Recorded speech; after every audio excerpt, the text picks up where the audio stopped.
ہے العلم ہے العلم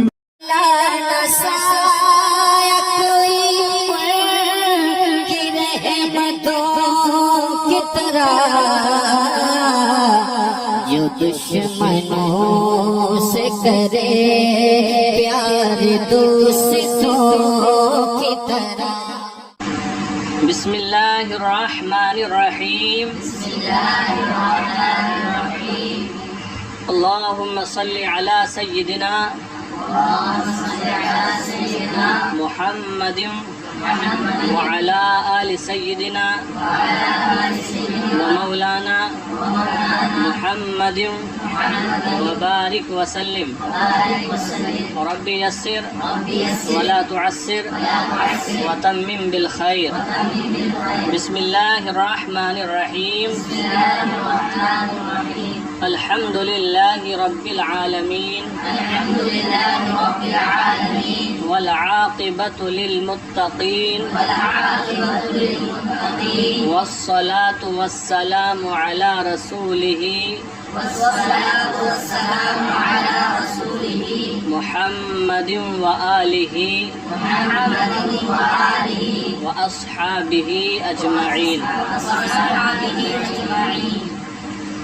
بسم اللہ کا ترجمہ. اللہ کے نام سے شروع جو نہایت مہربان رحم والا. الحمدللہ رب العالمین. تمام تعریفیں اللہ تعالیٰ کے لیے جو سارے جہانوں کا رب ہے. والعاقبۃ للمتقین. اور اچھا انجام للمتقین پرہیزگاروں کے لیے، اور اچھا انجام پرہیزگاروں کے لیے. والصلاۃ والسلام علی رسولہ. اور درود و سلام نازل ہو اس کے رسول محمد صلی اللہ علیہ وسلم پر. وآلہ واصحابہ اجمعین. اور آپ کی تمام آل اور تمام صحابہ. اجمعین تمام کے معنی. آگے لکھتے ہیں بدع اسعدک اللہ تعالی فی الدارین. بدع تو جان لے. علم کے معنی میں ہوتا ہے، فعل امر ہے، بازائدہ لگاتے ہیں اس میں. داں اصل صیغہ ہے دانستن سے جاننے کے معنی میں. بدع تو جان. آگے دعائیہ جملہ ہے، آپ کو دعا دی ہے مصنف علیہ الرحمہ نے. اسعدک اللہ تعالی فی الدارین. اسعدک تجھے نیک بخت بنائے، تجھے نیک بخت کرے. اللہ تعالی اللہ تعالی. اسعدک اللہ تعالی اللہ تعالی تمہیں نیک بخت بنائے. فی الدارین دونوں جہان میں، یعنی دنیا اور آخرت میں. یہ آپ کے لیے دعائیہ جملہ ہے. پھر لکھتے ہیں کہ جملہ افعال متصرفہ و اسماء متمکنہ از روئے ترکیب حروف اصلی بردو گونا است. کہ جملہ افعال متصرفہ، جملہ تمام افعال متصرفہ تمام افعال متصرفہ. افعال تو فعل کی جمع ہے. متصرفہ کا معنی کیا ہے؟ متصرفہ افعال متصرفہ ان افعال کو، ان فعلوں کو کہا جاتا ہے جن کی ماضی، مضارع اور امر وغیرہ کی طرف گردانیں ہوتی ہیں. وہ افعال متصرفہ ہوتے ہیں. بعض افعال ایسے بھی ہوتے ہیں جن کی ماضی، مضارع اور امر وغیرہ کی گردانیں نہیں ہوتی ہیں، صرف ایک ہی صیغہ آتا ہے. یعنی ماضی ہے تو وہی رہے گا، اور ان سے مضارع نہیں آتا، کسی سے امر نہیں آتا. تو بتاتے ہیں کہ تمام افعال متصرفہ، یعنی وہ افعال جن کی گردان ماضی، مضارع، امر وغیرہ کی طرف ہوتی ہے، وہ تمام افعال. وہ اسماء متمکنہ. اور اسماء متمکنہ، اس میں متمکن کا بیان آپ پڑھ چکے ہیں کہ اس میں ایک متمکن ہوتا ہے اور ایک اس میں غیر متمکن ہوتا ہے. غیر متمکن مبنی اصل کے ساتھ مشابہت کی وجہ سے مبنی ہوتا ہے، اس میں غیر متمکن. اور جو اس میں متمکن ہوتا ہے یہ معرب ہوتا ہے. یہ کیا ہوتا ہے؟ اور جو مورب ہوتا ہے اس پر جب عامل آتا ہے، عامل بدلتا ہے، تو عامل کے بدلنے سے اس کا اعراب بدلتا رہتا ہے۔ تو بتاتے ہیں، جان لیجئے کہ تمام افعال متصرفہ اور اسماء متمکنہ، یہ اس میں فاعل کی گردان ہے، یہ اسماء متمکنہ ہی ہے، اس میں مفعول کی گردان ہے، یہ سب اسم ہے نا، شروع میں لگ رہا ہے اس میں فاعل اسم ہے، اس میں مفعول، اس میں اعلیٰ، اس میں تفضیل، اس میں ظرف، یہ سب کیا ہے؟ اسم ہے۔ تو یہ اسماء متمکنہ میں آئیں گے۔ جان لیجیے کہ تمام افعال متصرفہ و اسماء متمکنہ اور اسماء متمکنہ از روئے ترکیب حروف اصلی کی ترکیب کے اعتبار سے، حروف اصلی کی ترکیب کے اعتبار سے بردو گنا دو قسم پر ہیں۔ حروف اصلی کی ترکیب کے اعتبار سے انس دو قسم پر ہے۔ تمام افعال متصرفہ، وہ افعال جن کی ماضی، مضارع اور امر وغیرہ کی طرف گردانیں ہوتی ہیں، یہ افعال حروف اصلی کی ترکیب کے اعتبار سے دو قسم پر ہیں۔ اسی طرح اسماء متمکنہ، تمام اسماء متمکنہ حروف اصلی کی ترکیب کے اعتبار سے دو قسم پر ہیں، حروف اصلی کی ترکیب کے اعتبار سے۔ تو کس طرح کہ حروف اصلی جو ہوں گے ان کے یا تو 3 ہوں گے یا 4 ہوں گے۔ 3 ہے تو اسے ثلاثی کہا جائے گا، اور 4 ہے تو اسے رباعی کہا جائے گا۔ بس یہی بات ہے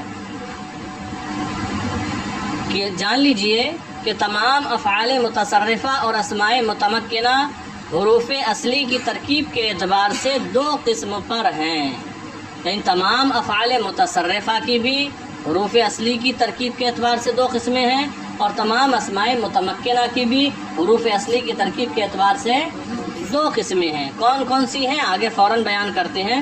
ثلاثی و رباعی، ثلاثی اور رباعی۔ اب یہ ثلاثی کیا ہے اور رباعی کیا ہے، اس کو بھی بیان کر رہے ہیں آگے۔ دیکھیں، اما ثلاثی آ باشد، لیکن ثلاثی وہ ہوگا کہ در ماضی او سے حرف اصلی باشد، کہ جس کے ماضی میں 3 حرف اصلی ہوں۔ ثلاثی وہ فعل ہوگا، یا یوں کہیں وہ صیغہ ہوگا، وہ کلمہ ہوگا جس کے ماضی میں 3 حرف اصلی ہوں۔ کتنے؟ 3 حرف اصلی ہوں، کیونکہ حروف اصلی کی ترکیب کے اعتبار سے یہ دو قسمیں ہیں۔ لیکن ثلاثی وہ ہوگا، وہ فعل ہوگا، وہ صیغہ ہوگا جس کے ماضی میں 3 حرف اصلی ہوں۔ مثال چون نصارہ، جیسے وضرب، اور تو نصارہ میں کتنے حرف ہیں؟ 3، اور ضربہ میں کتنے حرف ہیں؟ 3 حرف ہیں۔ تو جس کے ماضی میں اصلی حروف 3 ہوں اسے ثلاثی کہتے ہیں۔ نصرہ کا معنی آپ جانتے ہیں، نصرہ اس نے مدد کی، اور ضربہ اس نے مارا۔ اور کس کے حروف اصلی کتنے ہیں یہ پہچان بھی واحد مذکر غائب کے صیغے سے ہوگی۔ واحد مذکر، کیونکہ آپ تثنیہ میں جمع میں چلے جائیں گے تو ان میں کچھ حروف بڑھ جاتے ہیں، پھر تثنیہ میں الف کا اضافہ ہو جاتا ہے، جمع میں واو الف کا اضافہ ہو جاتا ہے، تو پہلے صیغے سے آپ یہ پہچان کریں گے، جیسے نصرہ اور ضربہ۔ اب رباعی کیا ہے اس کو بیان کیا، ورباعی آ باشد، اور رباعی وہ ہوگا کہ در ماضی او، کہ جس کے ماضی میں 4 حرف اصلی باشد، 4 حرف اصلی ہوں، اور رباعی وہ صیغہ ہوگا کہ جس کے ماضی میں 4 حرف اصلی ہوں، چون بعثرہ، جیسے بعثرہ، وعرقبہ اور ارقبہ۔ بعثرہ، بعثرہ کے کئی معنی ہوتے ہیں، کسی کام پر ابھارنا، ظاہر کرنا، نظر کرنا، تفتیش کرنا، پریشان کرنا وغیرہ وغیرہ۔ بعثرہ ابھارا، برانگیختہ کیا۔ عرقبہ، اسی طرح عرقبہ کے بھی کئی معنی ہوتے ہیں، حیلہ کرنا، پونچھے کاٹنا وغیرہ۔ تو دیکھو بعثرہ میں کتنے حرف ہیں؟ 4. عرقبہ میں کتنے حرف ہیں؟ 4. تو رباعی کو ہی بتایا ہے کہ رباعی وہ ہوگا، یعنی وہ صیغہ، وہ کلمہ ہوگا کہ جس کے ماضی میں 4 حرف اصلی ہوں، جیسے بعثرہ اور عرقبہ. یہ ثلاثی اور رباعی کی وضاحت کر دی انہوں نے. اب آگے لکھتے ہیں اما ثلاثی بردو گوناست، لیکن ثلاثی کی 2 قسمیں. ثلاثی کی ادھر توجہ کریں، ثلاثی کی ثلاثی کسے کہتے ہیں؟ جس کے ماضی میں اصلی حرف 3 ہو. پھر ثلاثی کی 2 قسمیں ہیں. کیا کیا؟ ایک مجرد اور دوسری مزید فی. دیکھیں اما ثلاثی بردو گوناست، لیکن ثلاثی کی 2 قسمیں ہیں. یک مجرد، ایک مجرد. مجرد کا مطلب یہ ہوگا جس میں 3 حرف اصلی ہیں تو صرف وہی ہوں اور کوئی زائد حرف نہ ہو. اور مزید فی وہ ہوگا جس میں اصلی حرف تو 3 ہی ہوں گے لیکن کوئی زائد حرف بھی اس میں 1-2 آ جائیں گے، تو وہ مزید فی کہلاتا ہے. مزید فی یعنی اس میں کچھ اضافہ کر دیا گیا، کوئی زیادتی کر دی گئی ہے. یک مجرد، ایک مجرد. مجرد کی وضاحت کر رہے ہیں کہ در ماضی او حرف زائد نباشت، کہ جس کے ماضی میں زائد حرف نہ ہو. 3 ہے اصلی حرف تو صرف 3 ہی ہوں گے، زائد نہ ہو. کہ جس کے ماضی میں زائد حرف نہ ہو. و دیگر مزید فی، اور دوسری قسم ہے ثلاثی کی مزید فی. مزید فی کسے کہیں گے؟ بتایا کہ در ماضی او حروف زائد نیز باشد، کہ در ماضی او حروف زائد نیز باشد باشند، کہ جس کے ماضی میں حروف زائد بھی ہوں. جس کے ماضی میں حروف زائد بھی ہوں، یعنی 3 تو اصلی ہوں گے اور کچھ زائد ہوں گے. ٹھیک ہے. اما آ کے درو حروف زائد نہ باشد، رہی وہ قسم جس میں حروف زائد نہ ہوں. جس میں حروف زائد نہ ہوں گے اس کا نام کیا ہے؟ ثلاثی مجرد. ٹھیک ہے، تو اسی کا بیان ہے. اما آ کے درو حروف زائد نہ باشد، رہی وہ قسم جس میں حروف زائد نہ ہو. آنیز بردو گوناست، اس کی بھی 2 قسمیں ہیں جس میں حروف زائد نہ ہو، یعنی ثلاثی مجرد. اس کی بھی 2 قسمیں ہیں. کیا کیا ہیں؟ یک مضطرد، ان میں سے ایک مضطرد. ان میں سے ایک مضطرد کا لغوی معنی ہوتا ہے کام کا درست طور پر چلنا، لیکن یہاں مراد ہے ثلاثی مجرد کے وہ ابواب جو کثرت سے استعمال ہوتے ہیں، جن کا استعمال کثیر ہے. یک مضطرد، ان میں سے ایک مضطرد ہے کہ وزن او بیشتر آید، کہ جس کا وزن زیادہ آتا ہے. جس کا وزن یعنی اس وزن پر افعال اور صیغے زیادہ آتے ہیں، عام طور سے انہی وزن پر آتے ہیں.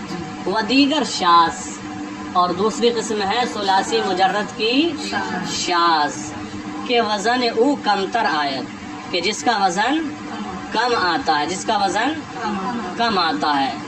لکھا کہ شاذ کی 3 قسمیں ہیں: مخالف قانون، موافق قیاس، اور ایک ہے مخالف قانون پہلی اور موافق استعمال.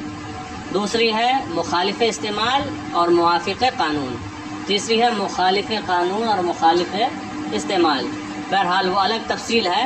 تو شاذ یہاں پر مراد کیا ہے؟ یہاں پر مراد ہے شاذ سے جس کا استعمال قلیل ہو، کم ہو، بہت کم اس سے صیغے آتے ہیں. و دیگر شاذ، اور دوسری قسم ہے شاذ کے وزن او کمتر آیت، جس کا وزن کم آتا ہے. کمتر آیت بہت کم آتا ہے.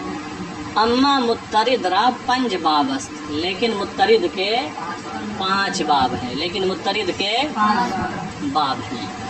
تو یہاں تک جو تفصیل بتائی اس کو ایک بار آپ اور خلاصے کے طور پر ذہن نشین کر لیں کہ تمام افعال متصرفہ اور اسماء متمکنہ کی حروف اصلی کی ترکیب کے اعتبار سے 2 قسمیں ہیں.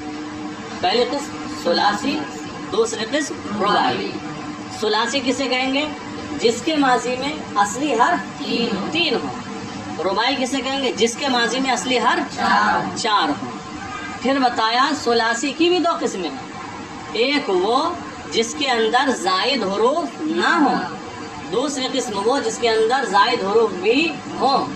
جس کے اندر زائد حروف نہ ہو اس کا نام ہے مجرد، ثلاثی مجرد، اور جس کے اندر زائد حروف ہو اس کا نام ہے ثلاثی مزید، مزید فیل۔ اور پھر کہا کہ وہ ماضی جس میں زائد حروف نہ ہو یعنی ثلاثی مجرد، اس کی بھی دو قسمیں ہیں، اس کی بھی دو قسمیں ہیں، ایک مضطرد جس کا وزن زیادہ آتا ہے یعنی جس کا استعمال کثرت سے ہوتا ہے، اور دوسری شاذ جس کا وزن بہت کم آتا ہے یعنی جس کا استعمال کم ہوتا ہے، قلیل الاستعمال ہے یہ۔